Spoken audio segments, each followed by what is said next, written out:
right, everybody. Welcome to the Hockey Gambling Podcast, all the Sports Gambling Podcast Network. My name is Talon Jenkins, joined with our host. We got Ryan Gilbert and Darth Sidious, straight from Tatooine. Joel Meyer down here, gentlemen. And see, we hit that intro this time, probably. We're doing something right. Boys, how the hell are we doing tonight? It's going along here. It's a Monday night. Phillies are just choking away the NLCS here. Lost game 6 at home, 5-1. Got game 7 tomorrow.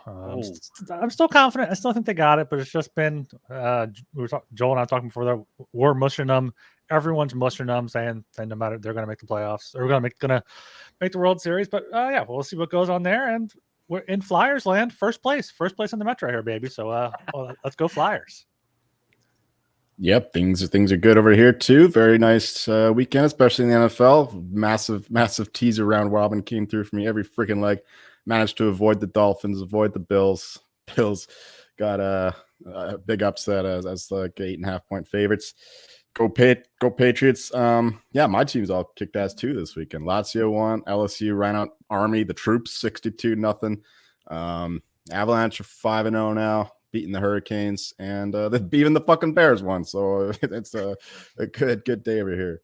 Hell yeah. I'm doing all right. I had an absolutely abysmal day in football yesterday, so I'm not as happy as Joel Meyer is when it comes to the NFL. But I'll tell you what we do got going on. My work, like we got a bunch of guys, we do all these pools. I've talked about it a bit on the show. A bonus pool we do is a survivor pool every year. And we are notorious for having like 2, 3, sometimes even 4 pools going on per season. Last year, literally, we had 4 pools going on because we all sucked. Everybody stunk. Well, we fired up our second one of the year. Starting yesterday was the first week of the new Survivor pool. There's 24 of us in there. There is currently 6 left after 1 week. It's ugly, bro. It's ugly. Honestly, the 6 of us that are left, every one of us took Seattle. And I'm still alive in it, baby. So let's go. They took down the Cardinals. About half the pool was on the Bills. So that was anytime Buffalo loses, it's a win in my book. So that's awesome to see. But other than that, I'm doing good, man. You know, there's a big pull through comeback game from the Leafs the other day. That was pretty awesome, you know. I think where the sky was falling, as what normally happens in Toronto when they play like shit for 3 periods. But hey, they got the dub. They don't ask how, they ask how many, baby. And other than that, I got a kitty, man. I bought a cat today, my girl and I. So he's just sitting. I'm not gonna pick him up right now because he's a little sleepy. But if he starts moving and shaking, I'll get the little guy on the camera. Little Bowie Jenkins. You got Bowie Jenkins, and he's a star. He's a cute little guy there. He's After Bo Horvat, fourth co-host. After Bo Horvat. Definitely not after Bo Horvat. All right, I'll tell you that. All right, let's get rocking and rolling here. Everybody go check out the Sports Gambling Podcast Network website. That's the place to be. Tons of stuff going on in the world of sports. We got a monster hockey day tomorrow. There's a 16-game slate. Every team of the NHL is playing. They gave it a name. Wasn't it like, it's like Ice Frenzy or something?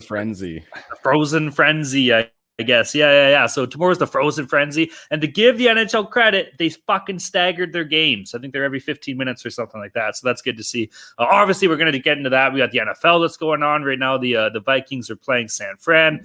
College football has been absolutely sick. You know, there's a little bit of a golf tournament. Colin Morikawa got a big win out there. You know, it's shitty winter golf, but hey, you can still gamble it. I haven't, but you know, maybe it's something I'll start looking into a little bit more. I don't know. That's officially the first golf tournament of the season, right? Like the new season started. Yeah. Zozo.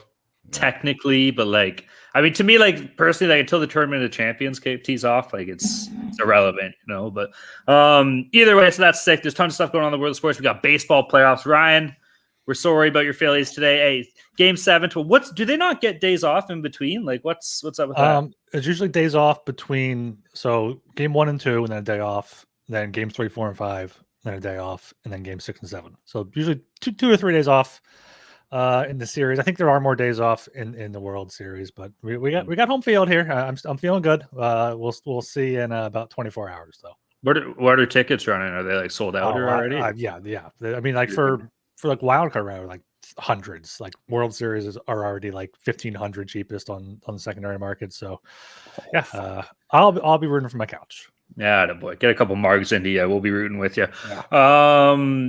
what was I going to say? Go check out the SGPN website. Read the articles. Everyone's killing it. Ryan's fantasy article is absolutely sick. Listen to the other shows. Everybody always does a wicked job too, man. So be sure to check that out. Tons of great shows on the network. Everybody's absolutely killing it. Like we said, we got football, hockey, basketball. I think is kicking, or hooping or whatever the hell they do. Tomorrow night, Tuesday night. Is that the opener? Yeah. Yeah. All right. Well, fuck, I can't wait to see a bunch of losers and Raptors jerseys walking around the city. But hey, you go to a bar, you can't even watch a Leaf game anymore, which sucks. But anyways, so that's cooking and shaking. You can find all that information at the SGPN website. Hell yeah, go check it out. And of course, shout out to all our friends and pals in the Discord. Discord's been rocking, bro. Everybody's having a good time. We're getting some good dialogue in there. We had somebody come in and said, oh, this channel is more so for just talking about hockey than posted bets. It's like, that's kind of what we want, bro. Like post your bets all you want by all means, but like at least be willing to talk about, why you're betting this, what the lean is, don't just post your fucking slip and expect any of us to care. So I've been seeing a lot of ducks getting thrown towards parlays ways, which I absolutely love. That's awesome, dude. So shout out to all of our friends and pals in the Discord. If you're not in the Discord, you're not making money. You're also not having a good time. If you want to get in there, you can reach out to myself or Ryan on Twitter. We'll be sure to point you in the right direction. You can also reach out to the HDP Twitter account, where our social media assistant producer, he'll point you in the right direction too. He's an absolute beauty. He's killing it. Or you can declare your life and soul to the powers of the Sith, because there can be only two. And if you do that, and what's Joel Meyer, Darth Sidious over here, takes you under the wing to teach you the ways of the dark side of the Force, he might whisper over you and say, hey, if you want to learn it, how to do that lightning bolt fingers, first thing you got to do is get in the Discord, baby, and he'll show you what's good. I knew a Star Wars reference was coming. Yeah, that Twitter account is at HockeySGPN. Make sure you're also subscribed to the Hockey Gamer Podcast, where you listen to your podcast, Apple, Spotify. Leave us a 5-star rating and review. Subscribe on YouTube as well, so you get notifications when we go live, like we are doing now for most shows. So keep an eye out for those around 9 p.m. Eastern. Give or take a few hours, depending on our schedules and whatnot. But we try to be live most shows, maybe most nights. We'll see how things go there. Yeah, I just want to have a little rant here before we get into the games about this whole frozen frenzy thing, about how the NHL is just patting itself on its back. Oh, we have every game, every team's playing, they're staggered. Great job. First of all, you're competing with NBA opening night, so you're not going to get any people from that, which you care about more, the NBA than the NHL. Also, we have one game tonight. We have one game Wednesday. There were 2 games on Sunday. There were 2 games on Friday. Like, I would rather see staggered scheduling. I understand you can't do it balanced because NBA is their nights and whatnot, and there's scheduling conflicts, but they're hyping this up, and it's going to be cool, hopefully, but you're not even going to get to watch half of the games, especially if your team is playing. Like, you're not going to watch other games unless it's a blowout. So I understand what they're doing. They're trying to draw in the fan, but this hopefully it brings people in, but it's not what I like to see. Jolie, what do you think about it? We mentioned off air that it checks also that there's only like 2 games on a night. Like, there's one really late game, like an 8:00 PST time, which you never see with the Flyers and the Knights. And then there's one other game before that. That's at like 6:30 or 7:30 or whatever. But yeah, they got all these games on like the afternoon and the evening. This is Pacific time, obviously. And then only a couple late games. So, yeah, they could stagger the start times, but they could at least push a little later. I mean, I don't know why I have a game on at 3 West Coast time and then only 1 game on or 2 games on after 7. So that doesn't make any sense to me. Plus, yeah, I totally agree with Ryan with the 1 game a day thing. That's bullshit, especially when they're not even night games. I mean, I'm speaking selfishly here. On Friday, too, there wasn't even a night game. So, us working folk, we miss most of the first game anyway, so there's nothing to watch. So yeah, that sucks for us especially. But yeah, it sucks for everyone that there's only 1 or 2 games on a day, and then you get like a fucking orgy on Tuesdays and Saturdays, Thursdays. A bukkake, bro. An ice bukkake. Bukkake, you said? A bukkake. And that's what they should have named it. The frozen bukkake, baby. That's what we're calling it whenever they do this from now on. That's awesome. But I hate to be that guy on this, but it kind of sucks. Like, and I know that this is going to rub a lot of people the wrong way, but let's face it, Toronto Maple Leafs traditionally are one of the bigger markets in the NHL. You know, you can laugh at me all you want, whatever. Why the fuck are we starting this at 6 p.m.?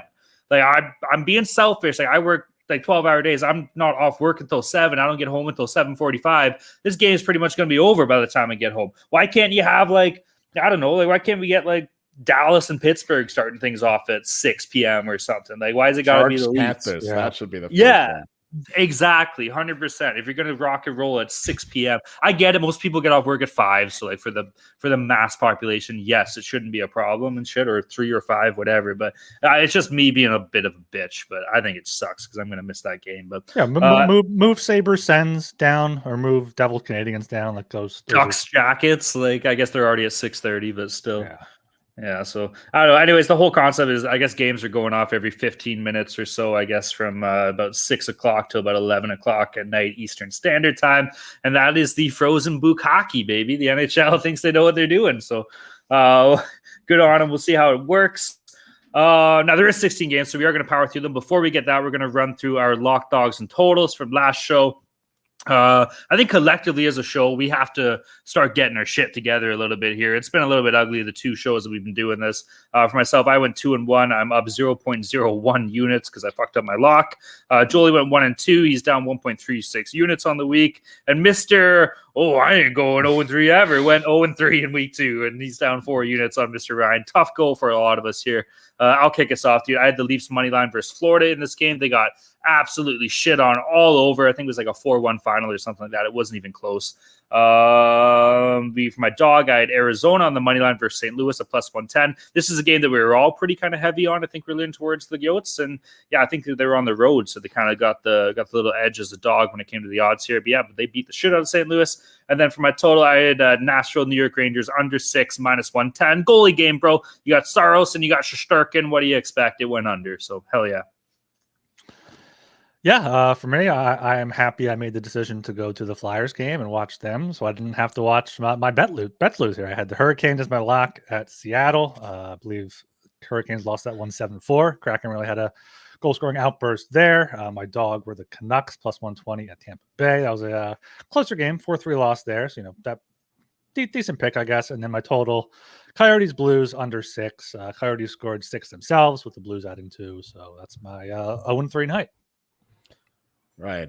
My lock was the Oilers team total over 3.5. I think they only scored once against the dominant Flyers. Very hard checking. I think Carter's Hart said the game before against the Canucks was the hardest he's seen his team play in years. And I figured, they can't follow up the hardest game they play in years with another similar game. Well, they did and better. They totally shut down the Oilers. Turned out to be a very bad bet. They couldn't break through at all. My dog, though, this is the best bet of the year so far. Preds money line, +164 against the Rangers. They just chased Shesterkin out. I think 4 goals on 14 shots, and they didn't let in too many chances go their way either. I think it was a 4-1 final. So that was a nice one, but then this was not a nice one.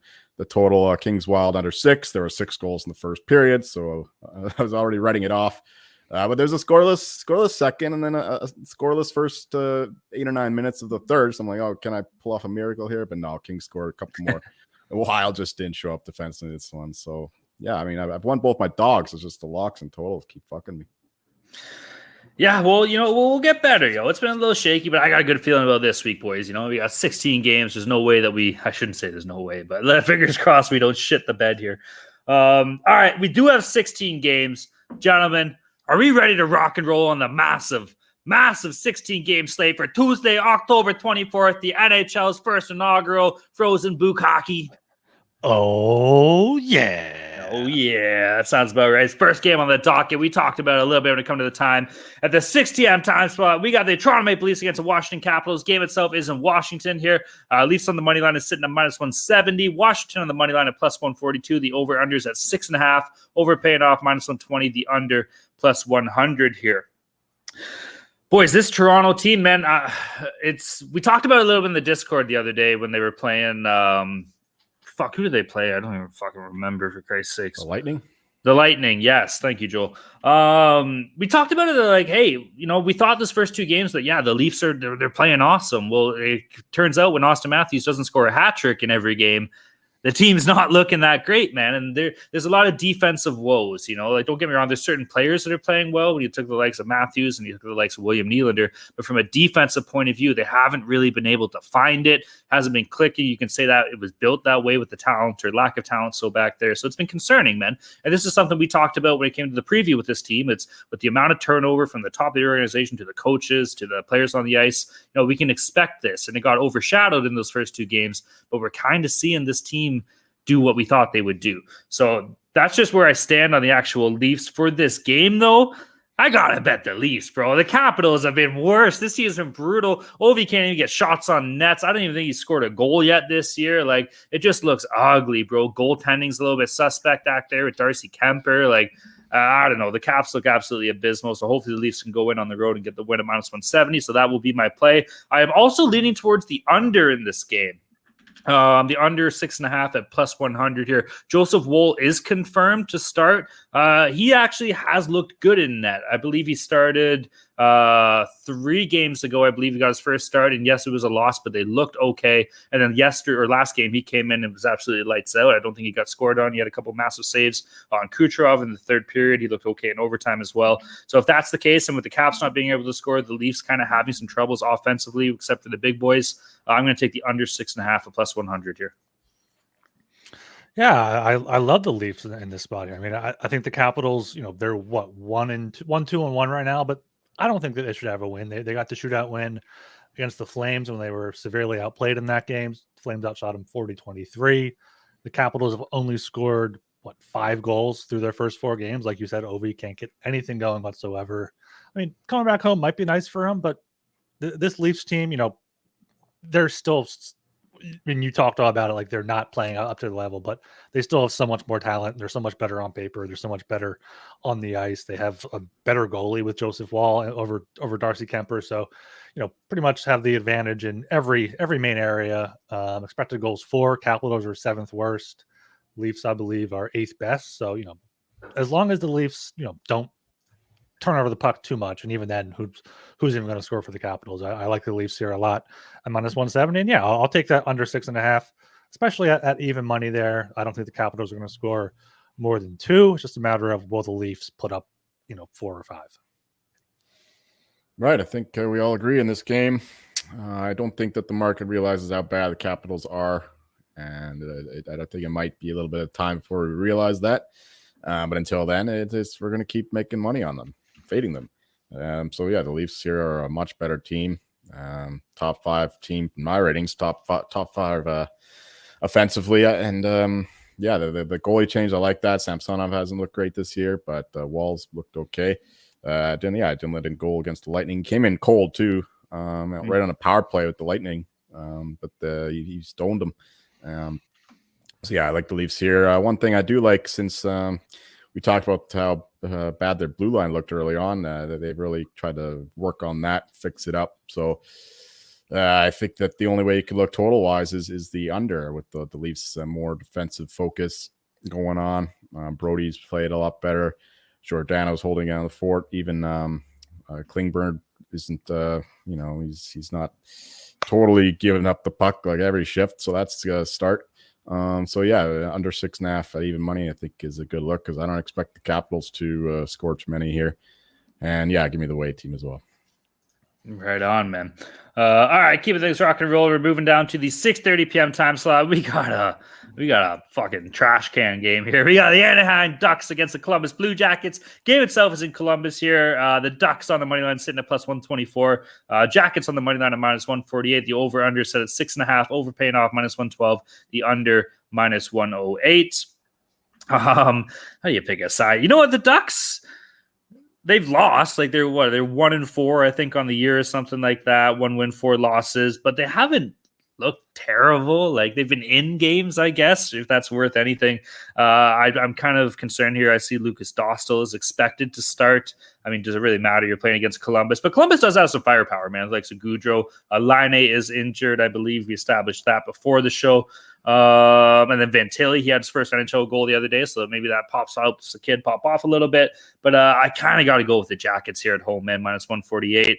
Elvis Merzlikins he's been serviceable, dude. A 2.61 goals against against average, a .920 save percentage, 2-1-0 on the year to start the season if he does get the nod for Columbus here.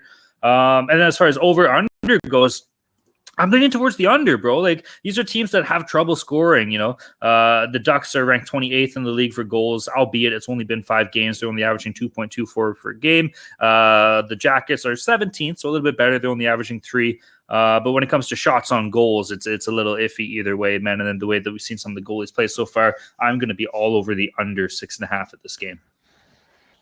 I think I might be quacking here on a Tuesday night, early on a Tuesday night, 6:30.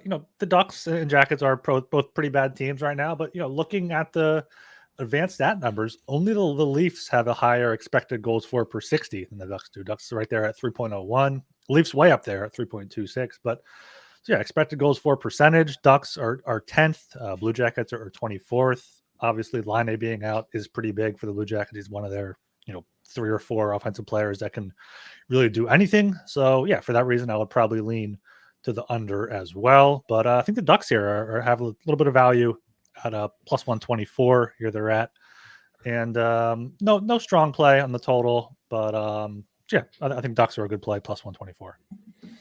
One thing I learned about the Ducks and their Leo Carlson situation is that they're not going to be playing him every game. He's going to be sitting out a lot, at least early in the season, to kind of break him in slowly, kind of the opposite of the Blackhawks Bedard approach, where they just drop him in the fire and let him play 28 minutes a game.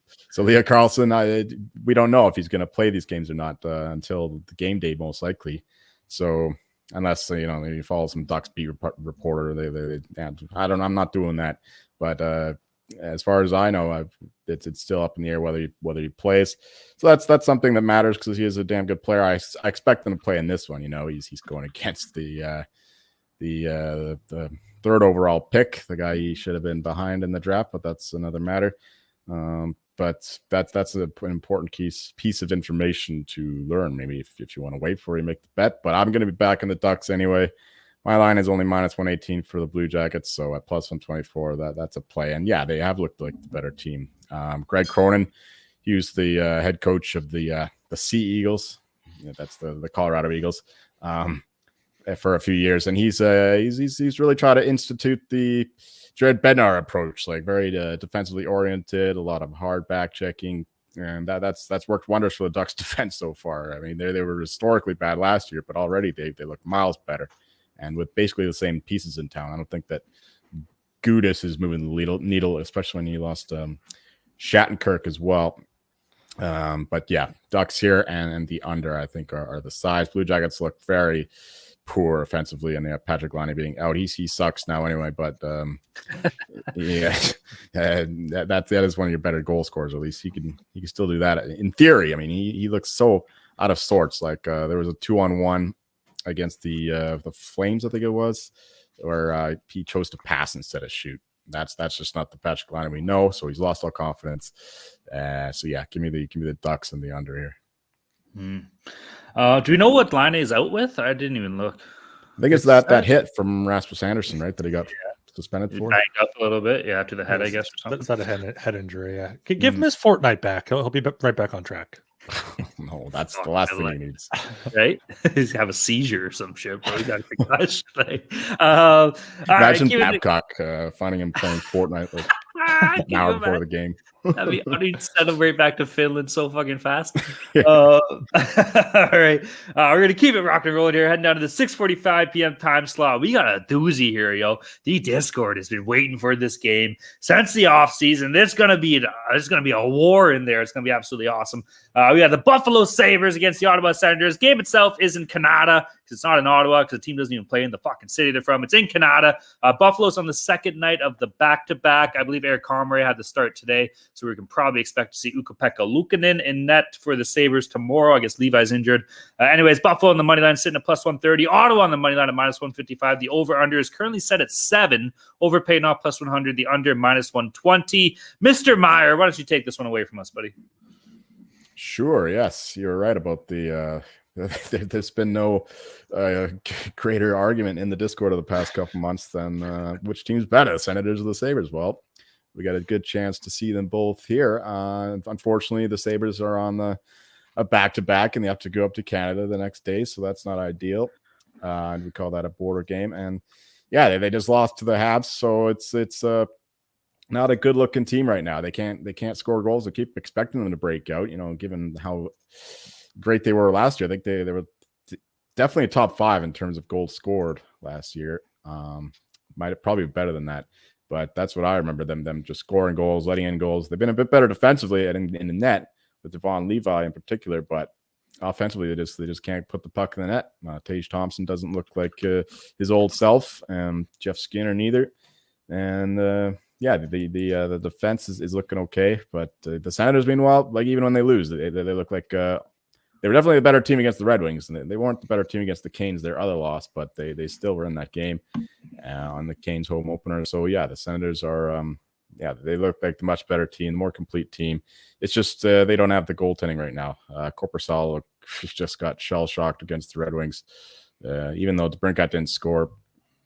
Didn't even have a shot in net, I don't think, and Korpisalo was miserable. I mean, the Red Wings barely shot the puck on the net, and he still managed to let in like 5-6 goals. So, yeah, if the Sens get the goaltending, they're winning this game. So that's where I'm looking. But I'm still backing the Sabres to open up the offense at some point. So that's why I'm going to keep betting their overs. I mean, at over 7, even money, that's a bit steep, but there's a reason for that. As the back's back, it's going to be some loosey-goosey hockey. Senators, very offensively minded. Sabres should be more offensively minded. So maybe try to find a better number, but even at 7, I'd lean over. But stronger play definitely would be the home team, the Ottawa Senators. A lot of good points there. Yeah, I like the Sens here as well. Sens -155. Like you said, this isn't going to be a true decider of the debate because of the rest factor, and also some injuries there, especially if Levi's not going to play. But the Senators have looked good, in every game pretty much. They were in that game of season opener against Carolina, won 3 straight, outplayed Detroit. But you said Korpisalo was shit the bed there. Meanwhile, Buffalo, they beat Tampa Bay in overtime. That was their one win. Their other win was against the Islanders, who played at home the night before over the weekend. So like they don't have many. They only have two wins. Neither of them are very impressive so far. So you know what? I think they'll get there. I think Tage Thompson, he's bound to break out. He had 5 shots tonight. He's been putting the puck on net. So maybe look for a Tage Thompson goal. If that's there. But I love the Sens here. -155 at home. That probably should go up. So bet that as soon as you can. Gentlemen, there comes a time where every man is forced to pick a side. And I've already picked this game. I made my mind up for this game months ago, weeks ago, months. I don't know. I guess months longer than weeks, but months ago in the Discord. I went to war with one man named Thor Lebowski, and I was in the trenches with my boy Thor. We were taking shrapnel from that little young fucking pussy nerd Archer. He's throwing it our way, stuffing it in our fucking face. Ooh, Sens are better. Ooh, leadership. Ooh, Timmy Stutzel this and Timmy Stutzel that. Get the fuck out of here. It is a shame that this game is taking place on a back-to-back for the Sabres. And I know that the Sabres have looked like ass so far to start the year. And I know that Ottawa has looked good. But that's just going to make it even better when the big bad boys in Buffalo roll in there to Canada and beat the piss out of the Ottawa Senators. Give me the Buffalo Sabres. What are the odds here? Give me the Sabres +130 on the money line here. And I love the over 7 at this game. Even if it is 7, it's a high number at plus money. Fucking might as well bet 7.5, baby. I think we're going to see some goals in this game for sure, especially on the back-to-back. Our boy Ukko-Pekka Luukkonen traditionally likes to let 1 or 2 in, but I think it's still not going to matter. So give me the boys, give me the Sabres, and give me the over here. Let's fucking go. Is this UPL's first game? I think so. I think it is his first game. Yeah, Carmer, you got the start tonight. Levi's been taking the brunt of shares. Yes. What's wrong with Levi's? Just sent down or something? I think I saw upper body, or he's banged up a little bit. He's missed a few games now. I think it's an injury. What does it say here? I'm seeing lower body, broken dick. Yeah. Lower body. Devin Levi sucks. Rookie just couldn't handle his first week in the show. He's putting in too much work off the ice, and shit happens, I guess. So there it is. Devin Levi, broken dick. You heard it here first. We got our first broken dick of the season, baby. All right, moving down to the 7 p.m. time slot. We got the Carolina Hurricanes against the Tampa Bay Lightning here. The game itself is in Tampa. Sorry, scroll down here. Carolina on the money line sitting at minus 125. Tampa Bay on the money line at plus 105. The over-unders is 6.5. Over paid off minus 120. The under plus 100. Mr. Gilbert, why don't you take this game away for us, buddy? Yeah, I don't know what's going on with both of these teams. If you look at these teams just, by name, based off what they've been doing the past few years, Hurricanes, Lightning looks like a great game, good 3-2 hard checking game, but that's not what these teams have been playing this year, especially the Hurricanes. Hurricanes have gone over in all 6 of their games, just gave up 13 goals in back-to-back games to the Avs and Kraken, 3 to the Sharks, 6 to the Ducks, 5 to the Kings, 3 to the Sens. So they've given up 3 or more goals in every game. They've scored, 5 or 6 for 4 or more in every game.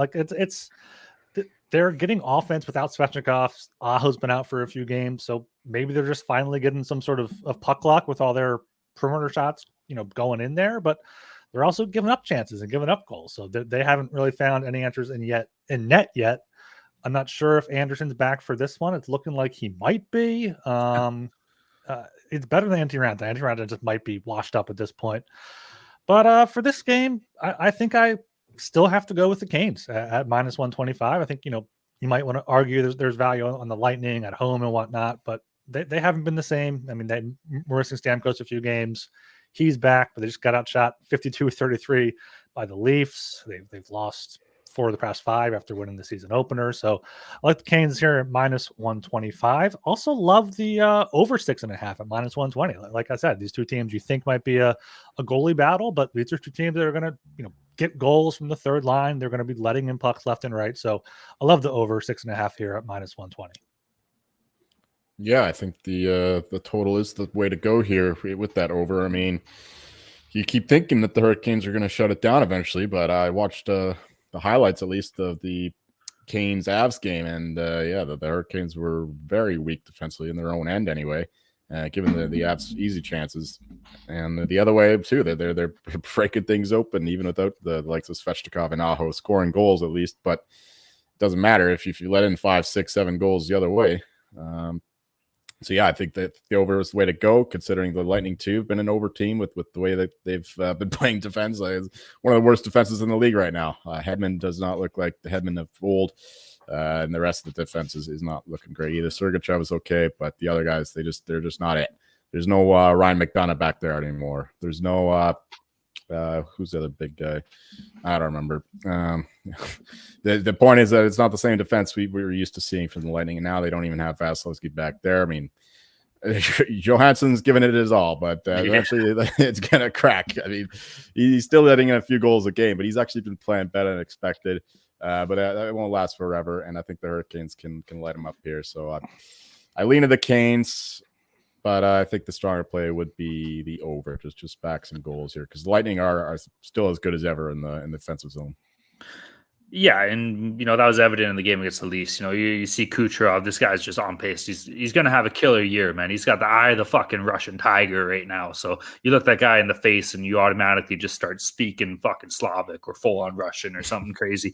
But I think if you look at Jonas Johansson's number, like his numbers, they speak like the volume of what's going on in Tampa Bay right now. This guy is a fucking goals against average of 3.58 and his save percentage still over 900. It's 0.902. So you don't see that very often. And what's happening is Tampa Bay is just giving up a shitload of shots. Like Christ, Johansson had 50 saves against the Leafs the other night. And, they still lost 4-3 in overtime or something. So that speaks volumes of exactly what's kind of going on in Tampa. Jolie touched on it. There's some questions from a defensive point of view. Hedman hasn't looked the same yet necessarily as what we're used to seeing. Like I said, Sergachev's been fine, but is Zach Bogosian going to be the needle mover for this team? No, I'm sorry, he's not. I like him, don't get me wrong, but there goes McCaffrey to the house, baby. Love that. Fuck yeah. Right.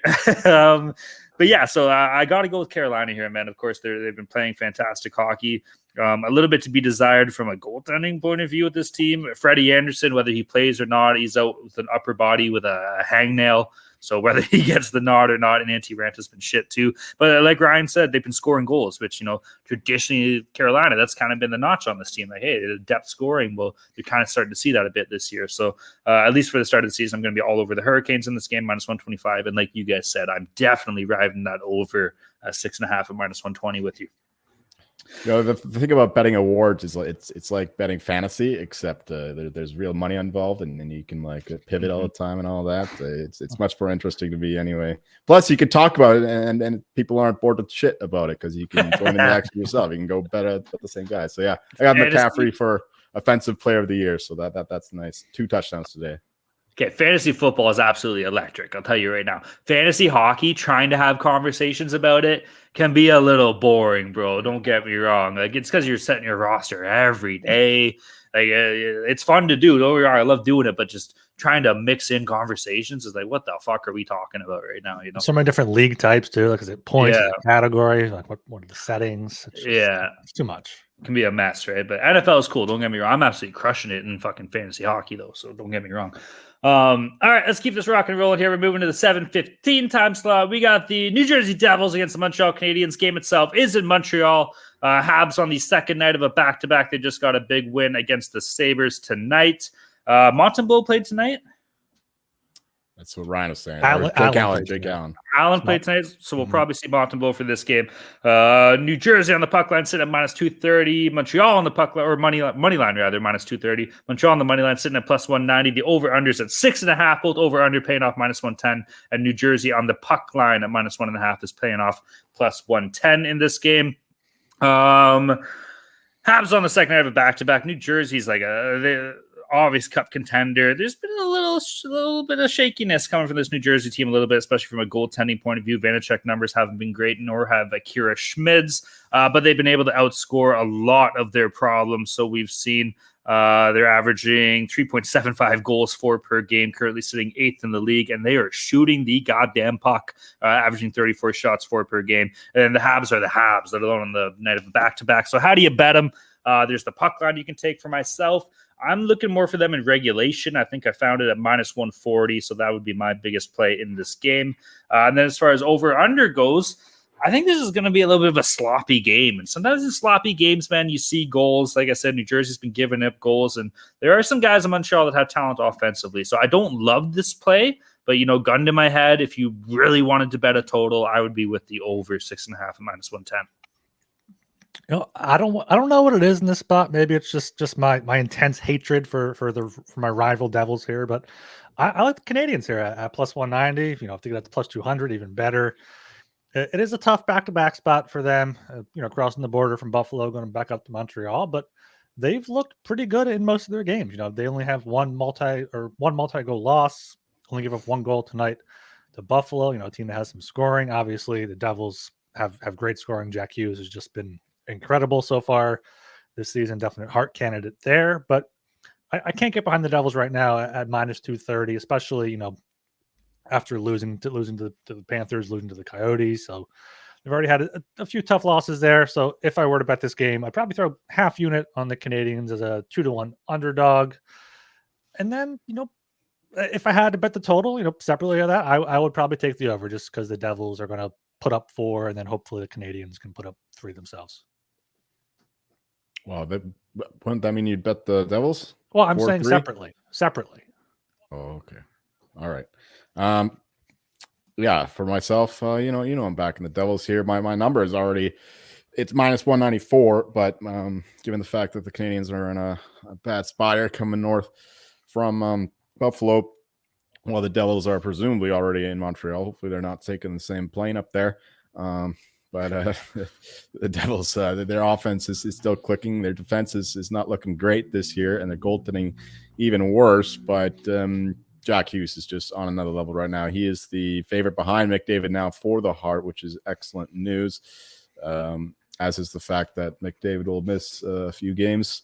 But yes, the Devils here, number 1 power play in the league. I don't think that it's 42% is sustainable, but it shows that it's clicking right now, at least. And yeah, Jack Hughes is just on another level right now. Luke Hughes, younger bro, got his first goal the other night. And I think the Devils team will get better over the course of the year. Canadians have been spicy, pretty good, but they tend up get up for games. I think they got up for this one against the Sabres, and it's just hard coming back home and doing the same thing against a much better team in the Devils. So yeah, this is a good spot for the Devils to come back, play a weak team, get some more goals, and keep it going into the season. For the total, I guess I lean to the over, but I could see this. I could see the Habs just going limp and maybe just getting a goal, maybe two. So it's a limp under here for me, and the Devils more strongly. Give me the Devils team total over 3.5. I think that they light up the Habs and good old Montembeault. I like that player. You gotta love Sammy Montembeault in between the pipes there, no? Blow them up. Yeah, exactly. All right, moving down to the 7:30 p.m. time slot here. We got the Dallas Stars against the Pittsburgh Penguins. Game itself is in Pittsburgh here. Dallas on the money line sitting at -115. Pittsburgh on the money line at -105. The over-under here is at 6.5. Overpay now +100. The under -120. Boys, am I taking crazy pills? Am I fucking high right now? Like, is this like wild to you looking at this money line odds? I don't know which way you're saying is wild. Like, I feel like knowing you could go either way right now. Yeah, Penguins for the cup. Kyle Dubas. That's it. No, like the Stars. You got to hammer the Stars here, man. Like I saw this. I absolutely love this play at -115 here. This Dallas team is what are they? They're 3-0-1 to start the year. They're 1-0-1 on the road, 2-0 at home. Currently coming into this game on a 2-game winning streak, and they've been looking good, man. They necessarily haven't been scoring as much as they would like, but they haven't really been generating as many shots. But defensively, they've been fine. You know, when it comes to goals allowed, they're averaging 2.25. They're averaging at 5th in the league. They have been giving up a couple shots, but Jake Ottinger's been a killer, man. A goals against average of 1.58 and a fucking save percentage of 0.943. How can you not? If he's getting the nod here, which I think he is, give me fucking the Stars. Give me the Otter. Like, that's absolutely awesome. So I'm going to be all over that, -115. And then I'm going to kind of lean towards the under here at 6.5. Tristan Jarry's been fine if he gets the start, but the Penguins themselves, though, they're on a 2-game losing streak. So I don't know. I don't really love the total in this game. I'll probably stay away from it, but I will be on the Stars. The only thing I can think of, are they on the first night of a back-to-back? No, What's Wednesday. the No, one they're game not. tomorrow? Wednesday Washington, is New Jersey. Devils. Yeah, Washington. So I don't understand this. Like, I agree with you. I think the Stars maybe should be bigger favorites here, especially with the goalie matchup. Ottinger has the 10th best goal save above expected at 2.8 right now. Jarry is 51st at -1.6 behind our good friend Matt Tompkins up there down there in Tampa Bay. So, you know, Penguins might be playing better, gelling better together. Maybe coming home will help them out, but 2 bad losses on the road, by 3 to Detroit and then by 2 to the Blues. You know, meanwhile, Dallas has won for their purse. They got points in all for their games. Had the shootout lost in Vegas there as their only loss. Only over game was on Friday or on Saturday when it was bet all the backups Wedgwood against Erston there, 5-4 overtime. So I love the Stars here at -115, and I think I like the under 6.5 -120 too. I mean, the only way that goes over is if Jarry shits the bed, which is possible given his numbers this year. But I think Dallas and the under are both pretty solid bets here. You know what? I'm gonna have to call an audible and maybe retract my last bet in terms of the Devils side here, because I just realized, you know, if they've been in Montreal for a couple days, they're getting after it, and the Canadiens. After winning today and all that, they could come back there and keep it rolling. I just don't trust the Devils in Montreal. It's just partying out. Those Hughes guys look like frat boys. I'm sure they know how to do it and have a good time there in the beautiful city of Montreal. So I'm backing off the Devils there. I'm not backing the Habs either, but I'm just not recommending a Devils bet. you know what? I gotta chime in. Drinking age is 18 in Montreal, so those Hughes brothers could just be tying one on in public at the notably unreal strip club. So there's just something to say there. You know, they don't get that luxury at 21 in the States. You know, right. If it was like a back-to-back going from Toronto to Montreal, that's one thing. But if you're there for a couple days, yeah, Lindy Ruff will have something on his hands for sure. As for this one. You're absolutely right. I do think that the Stars should be bigger favorites by now. I only have it at -115, so I'm very close to back them anyway. But I think that the Penguins just I've been backing them kind of often and early in the season, but they have disappointed me. They look like shit. They can't get things going. Carlson is not integrating well into the lineup.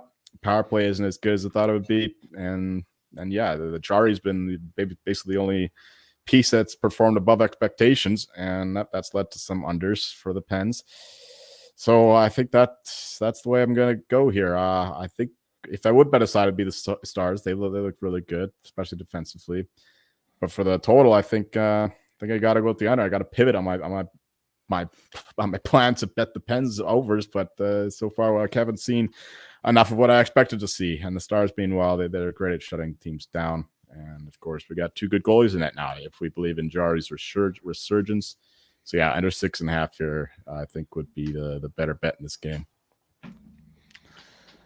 All right. We are brought to you by Underdog Fantasy. Underdog has a way to play alongside your favorite football team all year long. Underdog has just introduced Scorchers. Go 5 for 5 and pick 'em Scorchers and enjoy a spicy 100 times payout. And for a limited time, Underdog is extending the first deposit bonus up to $500 and $100,000 Sundays continue on Underdog Fantasy. 10 lucky players will win $10,000 each. So watch along, make your picks, and maybe make a little cash over on Underdog's mobile app or website, underdogfantasy.com. And when you sign up with the promo code SGPN, Underdog will double your first deposit of up to $500. That's Underdog Fantasy, promo code SGPN. And make sure to get in the NBA Underdog contest. NBA is back, and to celebrate, we're giving away an NBA Gambling Podcast hoodie. Head over to sportsgamblingpodcast.com/NBA dog to submit a screenshot of you playing NBA Underdog using our promo code SGPN, and one random winner will get an NBA Gambling Podcast hoodie. Just go to sportsgamblingpodcast.com/NBA DOG. Do we have any new merch? We gotta up our merch game, bro. We have to. We gotta get some quote shirts or something. We'll brainstorm. I want a graphic of Joel as Darth Sidious just shooting fucking lightning bolts at Ryan, who's dressed like Mace Windu or some shit like that. BW already has something like that. Oh yeah. Fire it up. I need to see it. I need it in my life. All right, let's keep this rocking and rolling here. We got the San Jose Sharks against the Florida Panthers at the 7:45 p.m. time slot here. Game itself is in Florida. San Jose on the money line sitting at plus 225. Florida on the money line at minus 278. Big home favorites. The over-under is sitting at 7. Overpaid off plus 114. The under minus 135 here. Oh, God. The Sharks are so fucking bad, dude. Or I think they're 0-4-1 so far in this season. Florida, a little bit bad. They've been struggling too, but they're a feisty team, yo. They got a lot of guys there, that they are coming up from the AHL that are getting some experience, and they're playing well. They're playing like they give a shit, and that's what you get when you get those types of players. Bobrovsky's looked fine, I suppose. As far as this game goes here, I didn't read it. I'm going to be on the Florida Panthers on the puck line, minus 120, minus 1.5 here. The Sharks have not backdoor covered a puck line. They've only done it once in the 5 games they played this year. So every loss they've had except for one has been by 2 or more goals. So yeah, I'll be definitely looking towards that for my play. As far as over-under goes here, I'm kind of liking the under, bro. Like, I don't know, like, are the Sharks really scoring? I haven't really looked into it too much, but I don't really think they are. Let me take a quick look. They are one goal in 4 of the 5 games. They are last in the league, or second last in the league for goals for at 1.4, and I don't really see Florida putting up fucking 6 or 7 themselves or anything. So the under 7 in this game, like, fucking lock that up, and then give me the Panthers at minus 120. Yeah, the Sharks are just bad. I said last show, just take their team total under every game, and you'll probably come out profitable. No different in this game. I mean, Bobrovsky hopefully will be on his game. He hasn't been so far this season, but I mean, the Sharks are awful. Looking at their expected goals 4%, they're by far last in the league at 35.53%. So that's pretty bad way down there. I mean, they scored 3 against the Hurricanes, but besides that, they have won in every game, like Joel said. So love the Panthers here, especially on the puck line at minus 120 there. And yeah, probably the under 7 at minus 135 is kind of juiced up. So probably just take the Panthers puck line or Sharks team total under. Yeah, peek behind the curtain here, looking ahead to some bets later on. When we do the best bet segment, I was going to change to something else, but talent beat me to it. Here, get fucked. Yeah, light always conquers the dark side, bro. I'm fucking Anakin Skywalker, bro. It's a preemptive attack there. Yeah, I think that Natal nailed it. I think that the under 7 is the way to go. The Sharks can't score, but the Panthers obviously can. That's why the total is 7. It wouldn't be a 7 if it were almost any other team. That's for sure. Even a juiced under 7. Yeah, maybe just go with the Sharks team total. Maybe I can sneak my way in there that way. But the way to do it is that way. I mean, it'd be a really greasy, dirty dog if you want to take the Sharks here. I don't think the number is high enough to do it, though. I mean, my line is minus 257, so it's basically what the Vegas number would be here. So yeah, it's the under. I don't nothing on the side really. Maybe just the Sharks team total under, if you want to look that way. Sharks can't be dogs, bro. Like sharks are in the water, dogs aren't. So it's as simple as that. You can't they just can't be dogs. There's no dogfish, but there are catfish. Exactly. I like that, Gilbert. On your feet. Fuck yeah.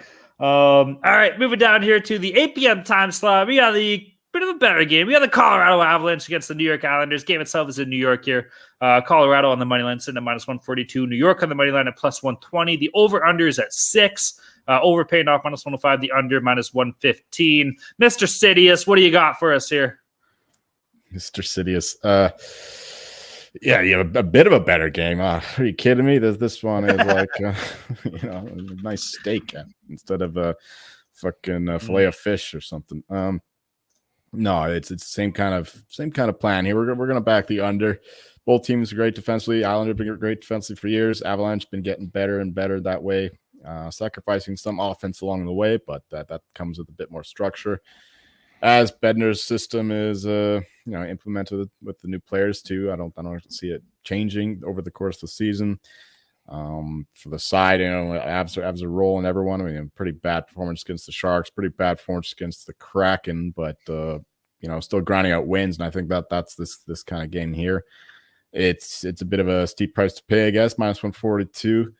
My number is minus 137, but that's the only way I look for a side. But I think that the best way to go here is the under with 2 stud Russian goalies in net. Both been playing very well. Sorokin not as good as last year, but I'm sure that'll change. The under 6 I think is the best way to play this one.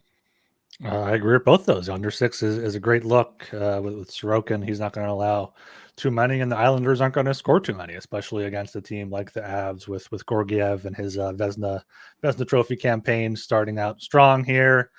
And yeah, I also like the Avs here at minus 145. I think that's a bit low even. I mean, they've been kind of sloppy, but they haven't really been too many close games. They're 5-0 so far. Shootout against the Sharks, I guess, was their closest game, but like they dominated that game. Meanwhile, Islanders have kind of been battling in every game no matter what. And the Avs can battle and the Avs can score. So I love the Avs here and I love the under. Yeah, Colorado stands out of this. They're 3-0 on the road here, 2-0 at home. They're undefeated. What are they, 5-0 on the season or something like that? This team's sick, bro, and everything's kind of clicking for them offensively, defensively, and in goal as well. So I love Colorado in this match. And much like the population of Ukraine going under with 2 Russian goalies in net, you can see another thing happening, and that's the under in this game as well. So give me the under 6 at minus 115. Whoop, whoop. It's the sound of goalie games. Let's fucking go here, boys. We got 2 Russian studs. Dare I say 2 Russian killers here, like I said. So the under is very enticing. Please do not be upset with me if you heard that and you were a bitch. It's okay. Everyone's paying attention to Israel and Palestine right now. Yeah, very true. Ukraine is old news. Yeah, we're okay. Keeping this bad boy moving. Going on to the 8:15 time slot here. We have... Sorry, I was getting a phone call. Fuck that. It can wait. Priorities here. Jesus Christ. We're live now. People should know we're recording. Why are people calling us? What the fuck's that all about? I know. All right, we got the Seattle Kraken against the Detroit Red Wings. Game itself is in Detroit at the 8:15 time slot here. Seattle on the money line sitting at plus 120. Detroit on the money line at minus 142. The over-under is set at 6.5. Both over-under paying minus 110 here. Boys, were we wrong about the Red Wings? I think it's still too early to tell, right? But if we get like another 10 games in and this team is still an absolute fucking wagon, do we have to walk with their tail between our legs a little bit? We might, but it is still early. I don't know if we have to worry about that. Fair enough. Either way, I'm taking Detroit in this game, bro. They're 3-0 at home this year. They've been absolutely winning in fantastic fashion. They're currently on a 5-game winning streak. And then Seattle, I forget who it was. I think it might have been both of you that brought this up when we were talking about them in the offseason here. Just stating that this team might not be able to do what they did last year. They got very lucky when it came to goaltending. They got very lucky when it came to scoring. Jared McCann's not going to put up 40 goals this year. So yeah, like Detroit has to be kind of my lead at -142. And then over under, I don't really love either way. I'm being kind of impartial when it comes to over-unders today, man. But you got Detroit, who's currently sitting at first in the league for goal scoring, averaging 5 per game. That's not necessarily sustainable. And then the Kraken are fucking second last in the league, averaging 1.383. So I don't fucking know, man. I guess I'm not taking it. I'm doing a pass here. Jolie set up something in the Discord that I saw the other day, and it's like, good cappers should know when to recommend maybe not to make a play. And maybe I got to start listening to that advice. That's right.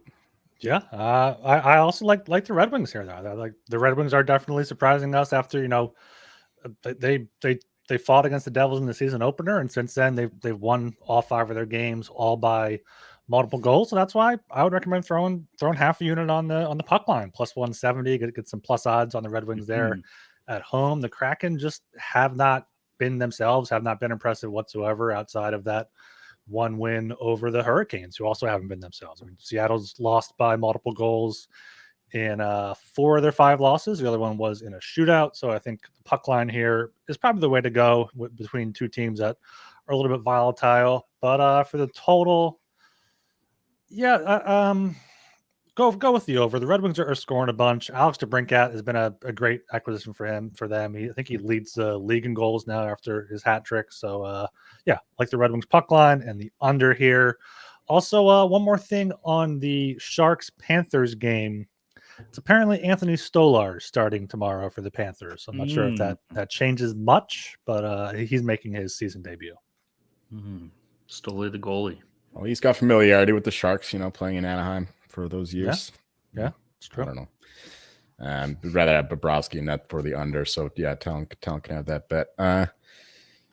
For this game though, to answer a talent question, I mean, yes, the Red Wings have been better than expected, but a lot of that's inflated by some stuff that I don't think is sustainable. I mean, DeBrincat 8 goals in 6 games. He's not keeping that pace, and their power play is second best in the league. They've been good, like the Larkin, Raymond, and who's the other guy in the line? And DeBrincat. That top line has been excellent, but the rest of the team is kind of lacking in depth. In the defense, I still expect them to fall apart. I know they played some good teams, but bad goalies. I mean, if you look at their schedule, they played Korpisalo, who sucks. They played Dan Vladar instead of Markstrom. He sucks. They played Tristan Jarry. Maybe, let's see. It was Tristan Jarry. He gave up 4. Okay, that's a good one, I guess. And then they played Merzlikins. Or Spencer Martin, actually, that was. Hey? You said Jarry was good, not this year. Yeah, I know. Apparently, maybe I spoke too soon. The Red Wings put up 4 on them. Then the Merzlikins, the Kier Schmidt, or no, that was a Vanchuk game, I think. And then they played Ryan Johansson or Jonas Johansson. So yeah, they played some bad goalies. So that's inflating their scoring here. Grubauer is played all right. Kraken are I don't know how many guys how many games you've been watching of the Kraken, but they've been better. A lot better than the results have shown. They should have won against the Avalanche. Watch that one all the whole game of it. And yeah, even their road games, I think they were a bit unlucky not to get some more points at least.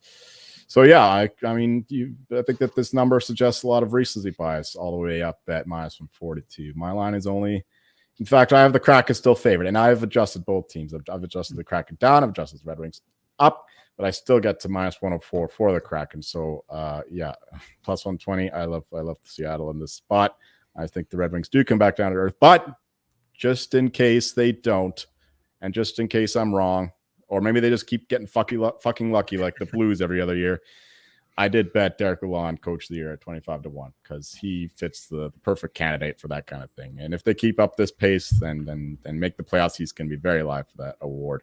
So that's one way to play the Red Wings long term. But for now, I'm back in their Kraken here, +120. I think that the wrong team is favored, so to speak.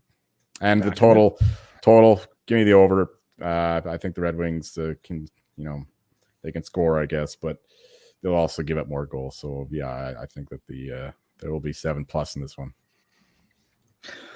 All right, keep it rocking and rolling here to the 8:30 p.m. time slot. We got the Boston Bruins against the Chicago Blackhawks. We got an original 6 matchup here. Those are always awesome to see. Game itself is in Chicago here. Boston on the money line sitting at -225. Chicago on the money line at +185. The over-unders at 6. Over-under paying off -110 on both sides here. Bruins -1.5 on the puck line is paying off +114. The fucking Bruins, man. 5-0 on the year. I don't think any of us are shocked. We always say, and at least I was saying in the offseason, like, yeah, it's same as last year. We said, oh, they're going to take a little drop back. No Bergeron. Center depth fucking sucks. But guess what? They're still just fucking ripping and licking it and winning games in fine fashion. Maybe not gorgeous fashion. Maybe not as pretty, but they're still getting it done, bro. And to play against a lesser opponent like Chicago, yeah, you got to go with the Bruins here. How do you bet them? I kind of like the team total. I think I saw Mrazek's expected to start for Chicago here. Peter fucking Mrazek, guys, for Christ's sake. So give me the Bruins on the team total. It's probably at 3.5, whatever that's paying off. I'll be all over that. As far as over-under goes, I'm kind of leaning the over here, man. We saw Bedard pop one in at his first game home in Chicago, the first home game. So why can't he keep that streak going? Maybe we're on the start of a thing here, yo. There's some talent there. It kills me to admit it, but there are a couple guys that can score on Chicago. I still think that they all fucking suck, but enough to hit an over 6. At least you got the push and play. So I will be leaning that. And obviously we know that Boston has great goaltending, so they will have their work cut out in order to score 1 or 2. But I still could see it happening. Yeah, this is pretty close to a pass game for me. Like, I feel like I'm going to end up talking myself into the Bruins, quite possibly the Bruins puck line at +115. I think that is a bit high for the -225 money line there, because the Blackhawks, Taylor Hall's out now. Like, he's their only other NHL player pretty much besides Connor Bedard. Now their top line is Tyler Johnson and Nick Foligno on Bedard's wings. And the Bruins, they're doing what the Bruins do. They're winning ugly, winning low scoring games. I was quacking against them. That didn't matter in a back-to-back.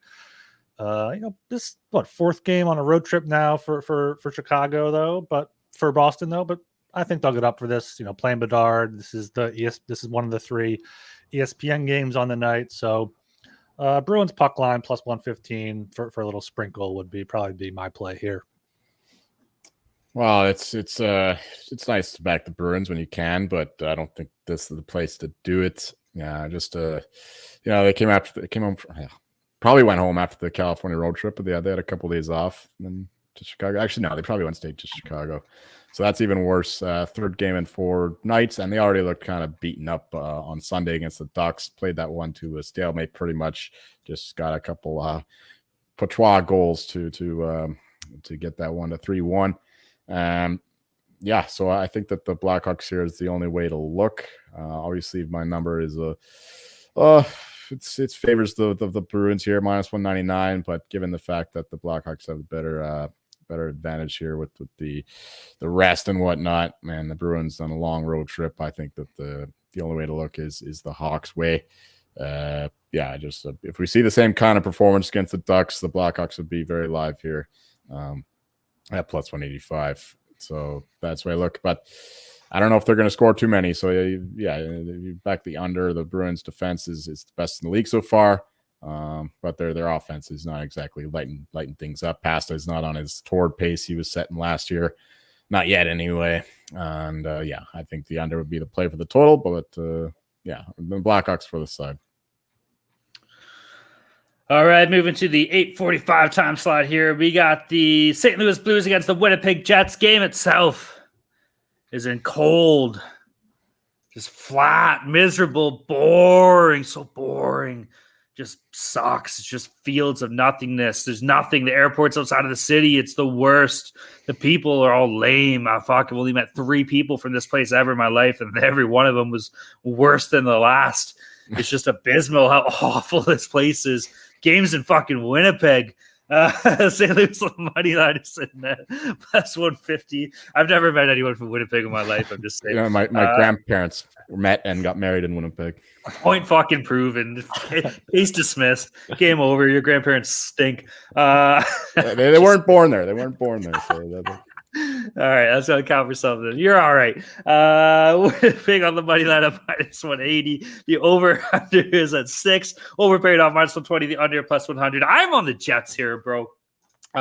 This Jets team hasn't necessarily had the start that we wanted to see. They just came off a massive win against the Oilers here.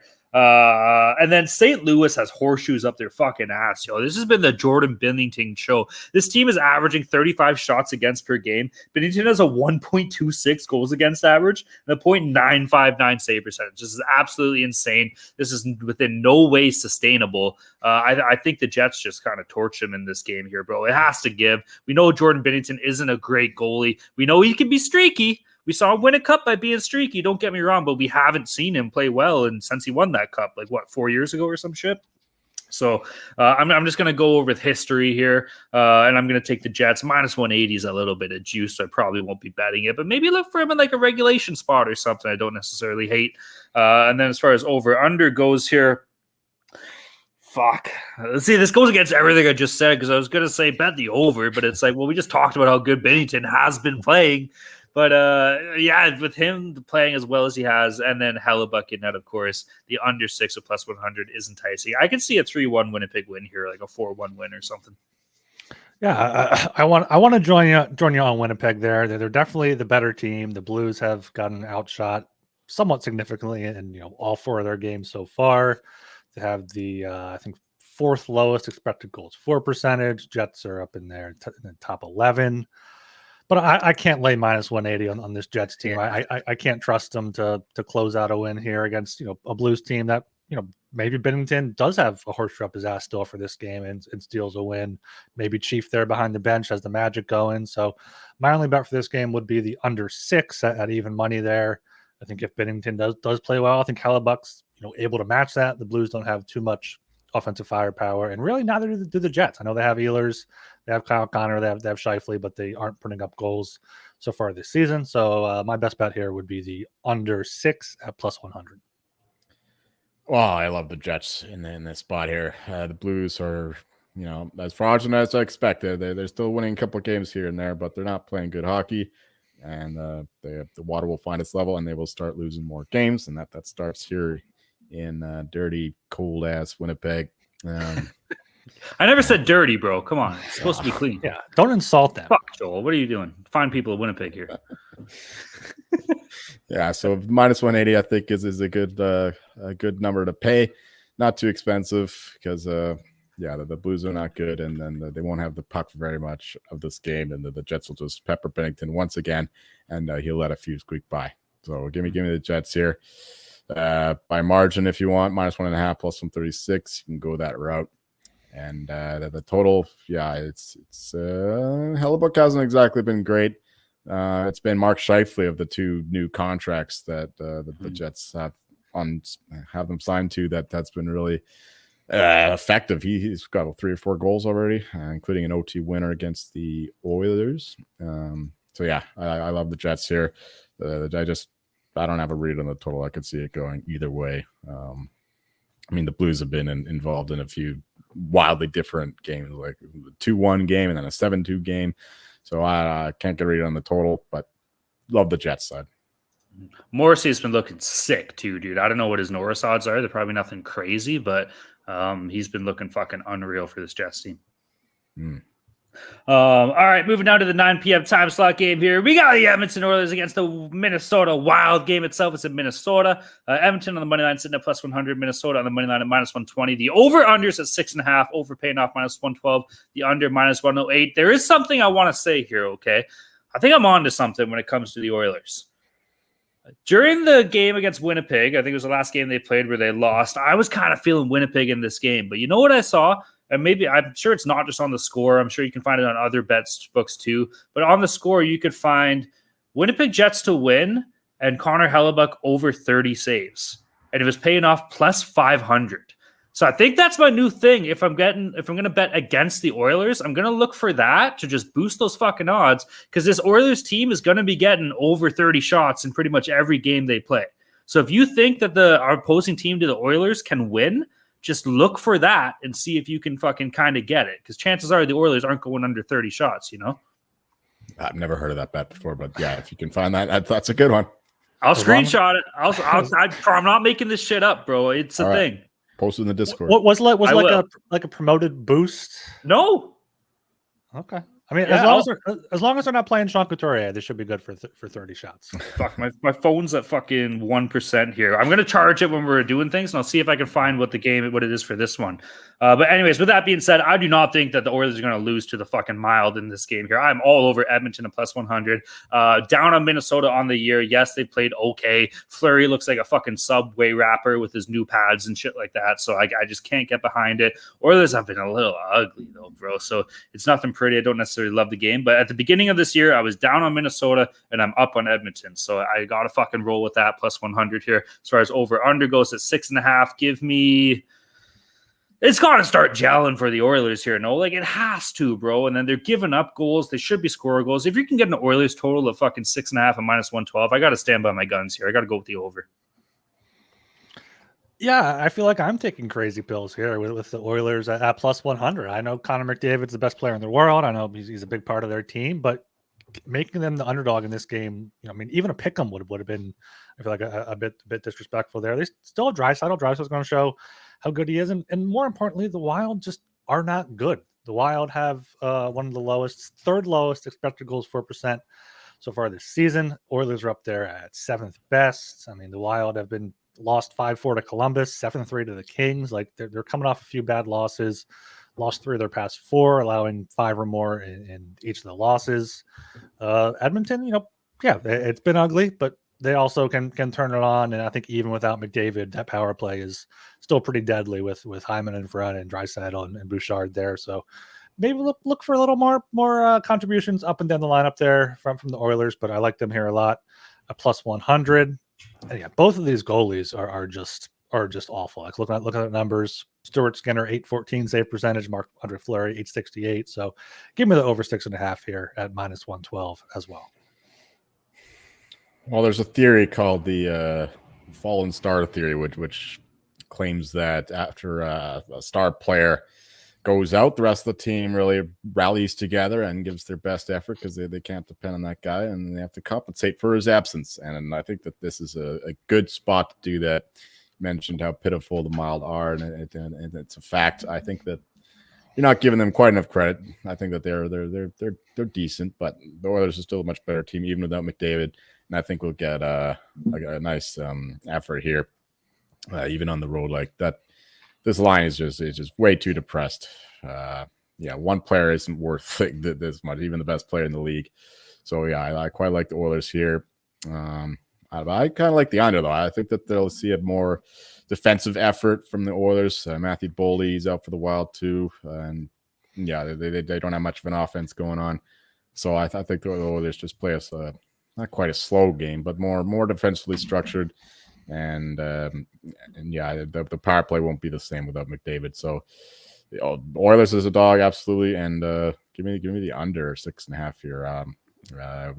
We'll see what the goaltending brings. It might just depend on whether Jack Campbell or Stuart Skinner have one of their good days or one of their shitty days, because there's no in between. There's no average goaltending in Edmonton. It's either one or the other. So and Gustafsson's a good goalie too for the Wild. So I like the under as well. All right, check the Discord right now. Did you put the screenshot in there about the? Yes, of my bet that hit 3 days ago, which breaks all rules. But listen to the pod for relevance. It's there. Connor Hellebuyck to record over 31.5 saves and Winnipeg Jets to win plus 500 there. Yeah, that's a good bet. So if you're betting the Oilers or against the Oilers all year long and you can find that, that's probably going to be my play anytime I want to fade them. There you go. Okay. All right, we're brought to you by Hall of Fame Bets. Win bigger by betting smarter this season with Hall of Fame Bets, the sports betting analytics platform for parlays, player props, and game lines. Research every bet with historical stats and data. Enter any parlay idea into Hall of Fame Bets revolutionary parlay optimizer tool to hit rates broken down by leg, as well as an expected probability for the entire parlay. Sort all players by hit rate for any bet to learn which players are hot and which picks have value. Stop betting in the dark and join over 30,000 users researching with Hall of Fame Bets to craft more intelligent, data-driven parlays. Download the Hall of Fame Bets app or visit HOFBets.com and use code SGPN to get 50% off your first month today. Start researching, start winning with Hall of Fame Bets. Little cat made an appearance there. God, he was a little sleepy. All right, we're moving along here. Holy fuck, this has been a monster slate. Like, I'm losing air because of this bukkake we got going on right now. All right, 9:15. We got the Vancouver Canucks against the Nashville Predators. Game itself is in Smashville here. Vancouver on the money line sitting at -105. Nashville on the money line at -115. The over/under is at 6.5. Both over/under paying off -110 here. I like the Nucks in this game here, man. I really do. I know. Like, Nashville hasn't really looked that great. I know that, Vancouver has had its struggles, I guess, to start the season as well, but they haven't been absolutely abysmal. I guess they kind of have. Rick Tocchet calling out the team against the Philadelphia game when they lost. That was a bit of a tough look. But we're seeing guys like put up numbers here. Pedersen's been looking fucking unbelievable so far, and that's what it takes for this team to win. Your big dog's got to hunt. Quinn Hughes has looked fine. Like, Demko has been an absolute killer, right? So I think I'm leaning towards the Nucks in this game at -105 as far as over/under goes. Boys, we got a goalie game. Like, again, give me the under 6.5 at -110 here. Yeah, I agree with you there on the under with Demko against Saros. Hopefully both of those guys do start, and then it's not a back-to-back, so it should be for this big frozen frenzy here, frozen for Bukkake. And but I like the Pred. Looking at the trusty expected goals 4% so far. Predators have the second best at 58.64, and the Canucks have the second worst at 38.76. Now the Canucks, got back on track a little bit down there in Florida after losses to the Flyers in Tampa Bay, but I still haven't seen enough here where I think the Canucks, should be a pick 'em here. So. And Nashville has surprised me. I was not high on Nashville coming into the season, but they've had an upset win in New York against the Rangers, blew out the Sharks 5-1 there. So I think the Preds here on home ice at -115 is a pretty good value there. And then I also do like the under, as I said, under 6.5, -110. I have these teams about equally rated, and once you add the home ice advantage, very slight edge to the Preds, so no real value on the side here at these numbers. The Canucks have been kind of up and down. They beat the Oilers, came off a high, and then they lost 2 straight with Flyers and the Lightning. But then they responded against the Panthers, beating them comfortably. And Pedersen's been elite so far. Demko shows more like what he showed a couple years ago before Boudreau ran him into the ground. And then he literally got run to the ground and hurt. But now he's healthy. He's in good spirits, and he's protected by a bit better defense. They're still not quite what they should be, but certainly a lot better than what they were last year. So I would guess I would lean to the Canucks. Think they have a little bit more upside. Pred's still a young team learning. I fancy them to make a run at a wild card spot. But no play on the side. No real play on the total either, but I definitely lean to the under. It's just Canucks games go all over the place, and the Preds do have some offensive talent. Somebody's doing a fish move on the screen there, and then the Vikings. Is Brock Purdy fucking nuts? That was so stupid. I didn't see that. I just saw the Vikings swimming on the ground. Another Minnesota miserable Minnesotan. Fuck. Anyway. Canucks, Preds, give me the under. I think that we could trust these goalies to do enough to keep this under 7 goals. I think that number is a little too high. All right, I can't believe you made this throw. Did you watch that replay, Joel? Yeah, nobody's in the area. I know. Are you fucking? What are we doing here? All right, 9:15 game here. We got the New York Rangers against the Calgary Flames. This game could be absolutely sick, dude. I'm kind of looking forward to this one. Game itself is in Calgary here, the Saddle Dome. Let's go. New York on the money line sitting at -125. Calgary on the money line at +105. The over under is at 6. Over paying off -120. The under +100 here. Oy vey. I'm gonna keep this one nice and short here. Give me the Rangers, bro. I'm on New York. They've looked okay to start this year. Shesterkin looks like he's kind of, running it back to a better season. Last year, he wasn't necessarily the same goalie that he was when he was up for the Hart conversation. But he's looked fine in between the pipes here, man. And that's good enough for me. That's what it takes for this team to win. Zibanejad's been good. Kreider's been awesome from what I've seen, from what I've watched of him. Even Capo Caco's getting a little bit of time on the starting lineup here on the first line. So looking for him to have a little bit of a better year. I think he's only got 1 goal to start the season, but that could go up when you're playing with those guys.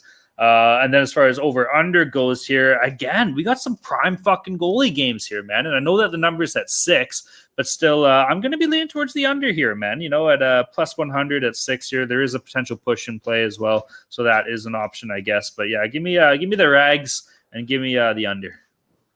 Yeah, this is only the second home game in Calgary this season. They opened the season there and then went off on a 5-game road trip that did not fare too well on. So maybe they'll have little pep in their step for their second home game. But I think I agree with you there. The Rangers at minus 125 are a pretty good price there. I think Shesterkin, his numbers don't show it, but hopefully he can be back to his Vezina Trophy winning self. Yeah, the Rangers are still kind of finding things with Laviolette, still finding chemistry and whatnot, but haven't strung 2 wins together. That's what gives me some pause here. But I think now with 2 days off between Seattle and Calgary, they might have a chance to get back at it there. Calgary, back home, enjoying time with their family, as Joel always says. So Rangers minus 125. And then I'll take the under 6 as well. Under 6 plus 100. Hopefully we do get a good goalie battle here between Igor and Jacob Markstrom. Yeah, do we know why Markstrom didn't play on Sunday?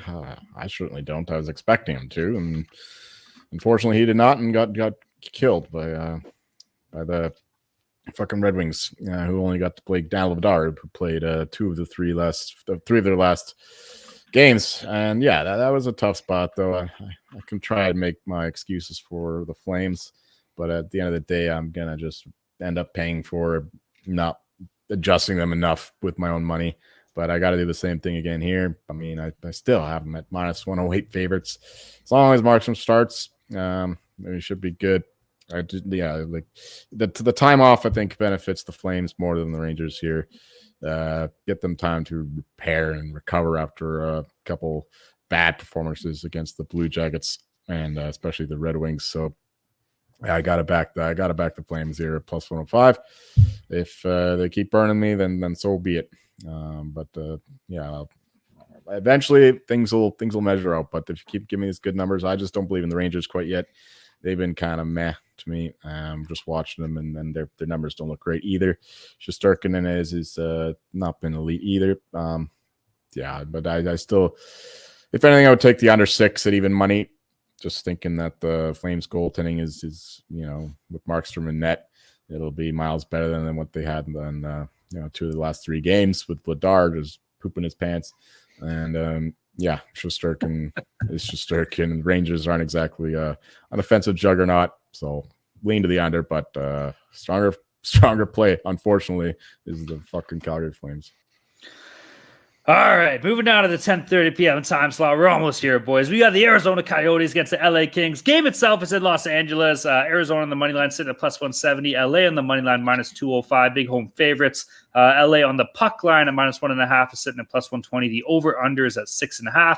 Over paying off minus 115. The under at minus 105 here. I'm not going to lie to you guys. I haven't really been able to watch neither of these teams play so far this season. So I'm not really too in depth for a side here. My phone's currently dead, so I can't look at stats. So I'm just going to take a little shot in the dark here, bro. And you know what?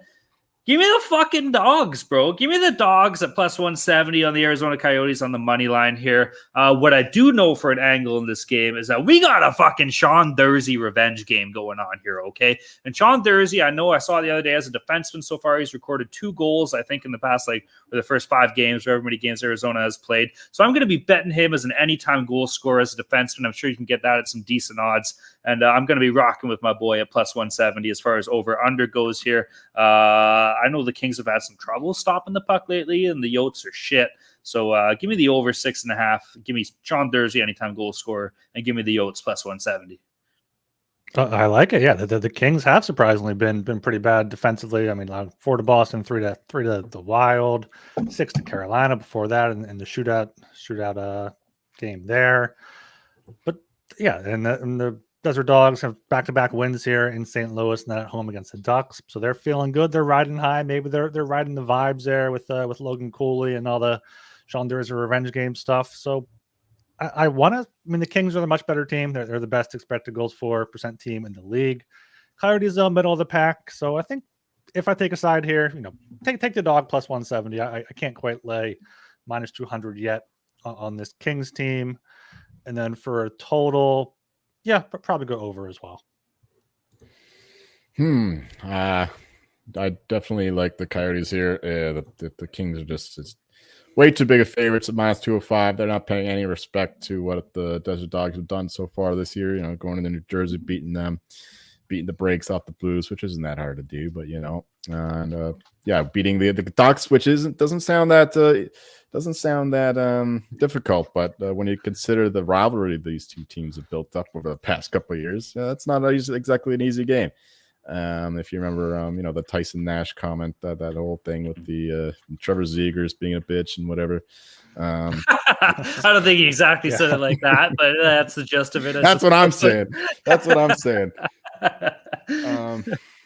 Give me the Coyotes here. I only have minus 163 for the Kings, so hashtag value. It's a hashtag Zegers is a bitch. And you know what? One more thing.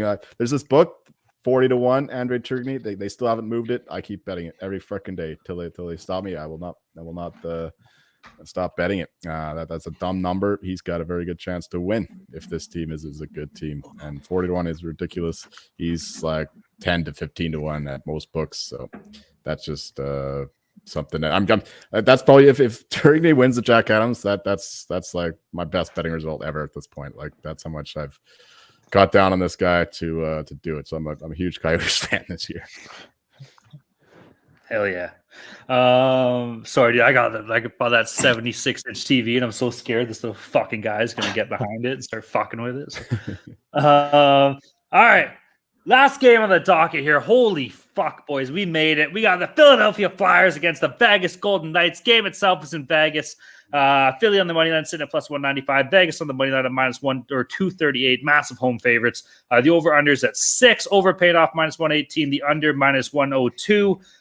Vegas Golden Knights on the puck line at minus 1.5 is paying off plus 105. Boys, we have the leader of the Metropolitan Division, the first place team in the Metro going against the former NHL Stanley Cup champions. If this doesn't scream like a hell of a game to bang out the fucking frenzy NHL bukkake here, I don't know what's going on. Ryan, why don't you finish all over us here for the bukkake and take this game away? Oh yeah, you got to save up for the big finale here in Vegas for the ice bukkake here. And just off Joel's last point, I was tipped off today. Apparently, John Tortorella for Jack Adams is 100-1 out there somewhere. And I mean, the Flyers have been surprisingly good. Money Puck has them at I think 18% to make the playoffs, which is obviously a bit inflated. He's 60-1 here on FanDuel. So like if you can find 100-1 for Torts, and if you're somewhat of a believer, I think that's very much worth it. And I like the Flyers in this game at plus 195. They took down the Canucks. They took down the Oilers with McDavid. But obviously Vegas still hasn't lost since raising the cup there. 6-0 so far, including 3-0 at home. They are coming back home after a road trip to Winnipeg and Chicago. But you know what? I think the Flyers here are better than their plus 195 shows them. Maybe take a look at the Flyers puck line. Maybe they can keep it close. Plus 1.5, minus 125. I will say that the Flyers would have won on Saturday if Carter Hart started. So hopefully he starts tonight. And so for that reason, I like the under as well. I think Vegas has mostly been playing under games at home. So I could see like a 3-2 type of game here. Yeah, thinking about it, Tortorella definitely fits the template of an improvement coach, and he would have a very good chance to win if the Flyers make the playoffs. But the problem is there's just too many good teams ahead of them in the East, so it's asking a lot. But that's a crazy price, 100-1. So I wouldn't even mind taking a shot at that. As for this game, the Knights they just keep rolling on, and I keep betting against them. But this is not one of those spots where I will be fading them. I think I'm just gonna pass this one entirely. If anything, I don't know. The Flyers Stars game would be a good one to watch in terms of this one, because the Knights and Stars kind of play similar. So I'd like to see how the Flyers did against the Stars. Maybe compare that with this one. I know they went to a shootout, but I don't know if they were dominant in that game or whatnot. But they played very well. It was just Sam Ersson gave up a few horrible goals. Okay. So maybe I will end up fading the Knights here. Plus 195 is a better price too than what you got against the Stars, and I don't think the Knights are that much better than the Stars. So yeah, I might be tempted into it. Actually, no, I think the Flyers were like plus 2 something. So anyway, if you could price shop and get a good number on the Flyers, maybe that's the way to go. Under 6 though, -102, I think it is the way to play this, just because the Knights, one of the better defensive teams. They're getting elite goaltending. Flyers, same kind of thing. We talked about their forechecking and Sean Couturier coming back, being able to shut down a team's best player. So watch him match up with Jack Eichel most likely, and yeah, the Flyers. They're good team defense, much better than last year, and Carter Hart is playing well too. So I like the under, and lean to the Flyers. If you could find a better price, that I might actually bet that. I don't really have a play that I totally love when it comes to this game. We all know I've been back in the Vegas Golden Knights. They've been good to me over the past couple of years since they came into the league, especially last year and even this year to start the season as well. But you know what? We live in a funny world, and sports is a very funny thing. And there's more than just this game at stake for the fine folks of Philadelphia tomorrow. And it is for that reason that I think tomorrow is going to be a triumphant day for the folks of Philadelphia all around the sports world. We saw the Eagles beat the fucking piss out of Miami. We're going to see the Flyers win this game at plus 195, and we're going to see the Phillies beat the fucking shit out of the Diamondbacks in Game 7. Let's go, Ryan Gilbert. Let's go, the city of Philadelphia, baby. Fucking right. Gritty's still weird as shit. The Fanatic he's fucking weird too. The Eagles the only normal one you got, and that's speaking volumes. But you know what? Tomorrow, I'm an honorary member of Philadelphia, and I recommend that you be as well. Give me the Flyers. Let's go. I love it. Hell yeah. I will not be watching that baseball game, though. I'm just letting you know, but still. Well, no one's going to be watching this Flyers game because it's going to be coinciding with the end of the Phillies game. Or maybe they will because the Phillies are going to be up by 10 or something. We'll see. When they see how bad the Flyers are beating Vegas 17-1, yeah, they're going to tune in, I think, okay? Everyone's going to be watching basketball. All right, boys, how much everyone loves that league. Yeah. Oh, shit. Yeah, I forgot about that. I don't even know what the basketball team is in Philadelphia. The Will Smiths? I don't know. Maybe I shouldn't say that. Maybe I shouldn't say Will Smith. All right. Boys, we made it through. Holy shit. That was an ice bukkake if I've ever seen one in my life. I'm still feeling it. I got to go clean up after this. But before we do, gentlemen, do we have any consensus plays from that monster 16-game slate here? We have a bunch here. They're not official, so I'm just running through them. Leafs minus 170, under 6.5, plus 100 in that game. Senators minus 125. We got a lot of juice here. We got the Hurricanes minus 125, over 6.5, minus 120. Stars minus 115. Sharks, Panthers under 7, minus 135. Avalanche minus 145 in the under 6, minus 115. Edmonton plus 100. Canucks, Predators under 6.5, minus 110. And then Flyers plus 195.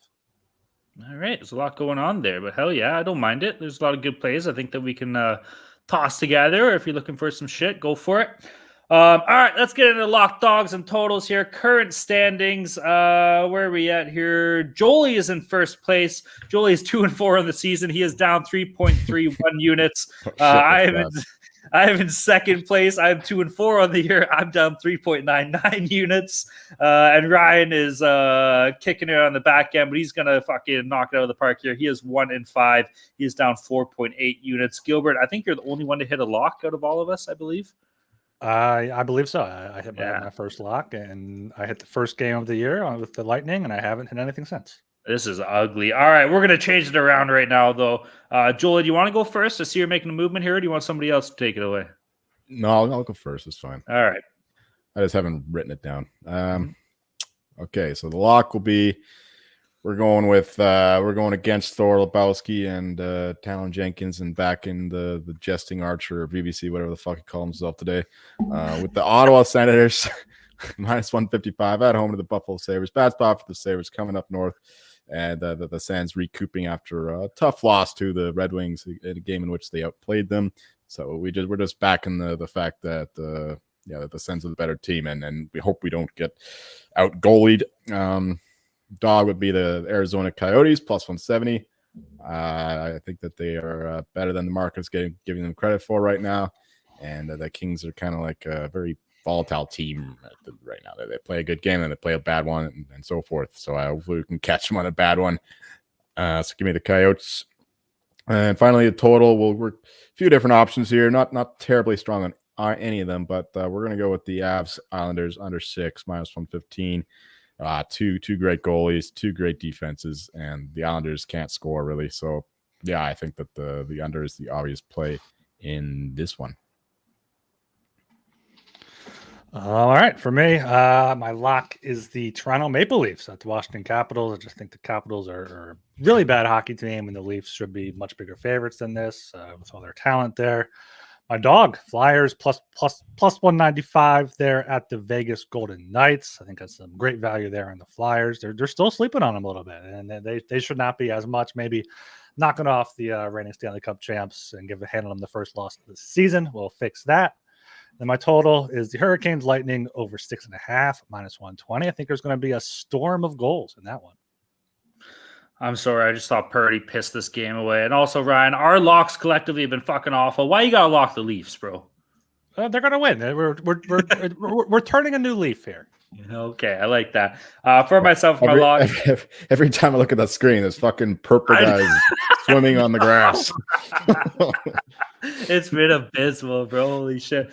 Okay, for my lock, give me Dallas Stars on the money line minus 115 versus Pittsburgh on the road here. We talked about this game a little bit. This Stars team, what are they, 4-0-1 or something? Put some respect on Dallas's name, okay? I'm all over that. For my dog, this is a personal play to me. I got offered one of the most worst fucking trades I've ever seen in fantasy hockey. And so I got into it with the person that sent me the trade, and we started fucking yelling. And part of this trade was Elias Pettersson.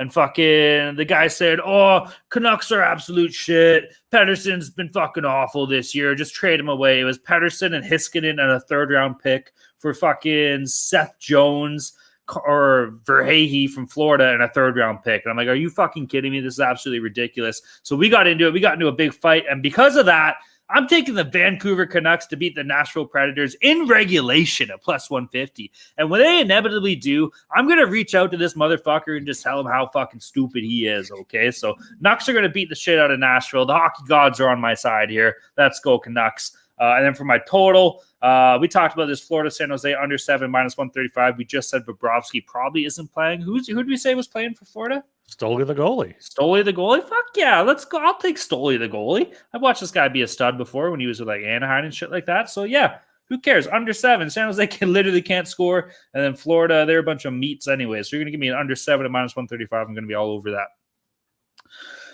All right, boys. Holy shit. We made it. Anything else you want to add before we go here? I'm proud of you guys. You guys do good. That was like you as well. You as well. That was a long ass Soli slate. Like they got to stop doing this. There's going to be so many complaints that this is so long. I'm like, oh, I can only listen to 20 minutes. Okay, well listen on 2x, 3x, and you can get through it. Just come to the end and get our consensus plays and our lock dogs and totals. What do they want us to do? And then fade them. Say the pick, not explain the reasoning. Yeah, exactly. Like, come on.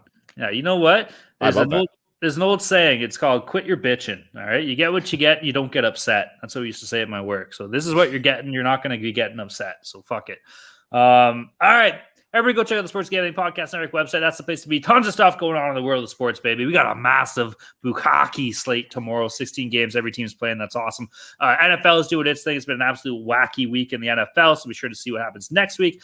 College football, baseball playoffs, rocking and rolling. Ryan, any last little words here you want to get out for your boys in Philadelphia? I might not be able to podcast the rest of this week because I have a tentative date with the Ben Franklin Bridge for 24 hours, depending on what happens there. All right, well, fair enough. No, they're gonna win. Don't be dumb. We got you. Let's go Phillies, baby. Anyway, tons of stuff going on in the world of sports. Obviously, MMA and all that great shit too is going on. You can find all that information at the SGPN website. Be sure to check out the articles. Ryan's fantasy articles has been absolutely killer. He's been doing an awesome job with that. But we get away from my beer. Little fucking alcoholic. So he's been doing a killer job. He's fucking drinking it, you dick. So hell yeah, be sure to check those out. It's awesome. And then listen to the other shows, dude. Everybody else does such a wicked job as well. Shout out our boy Jeff Fox. We shout him out whenever we can with the MMA podcast. He's an absolute stud. And then, of course, man, shout out to all of our friends and pals in the Discord, baby. If you're not in the Discord, you're not making money. You're also not having a good time because we are having a good time in there. Hell yeah. So shout out to all of our friends and pals in there. If you want to get in the Discord, but you're not, you can reach out to myself or Ryan on Twitter. We're sure to point you in the right direction. You can also reach out to the HGP Twitter account. You're not jumping on that TV, you little bastard. You look at him. He's like, oh, he wants to jump on the TV, but he can't.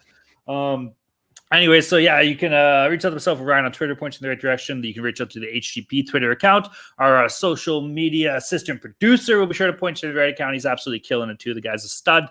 Shout out Wings. And then if you really want, what you can do is you can just go to, go to like a Galactic Senate meeting, on Coruscant.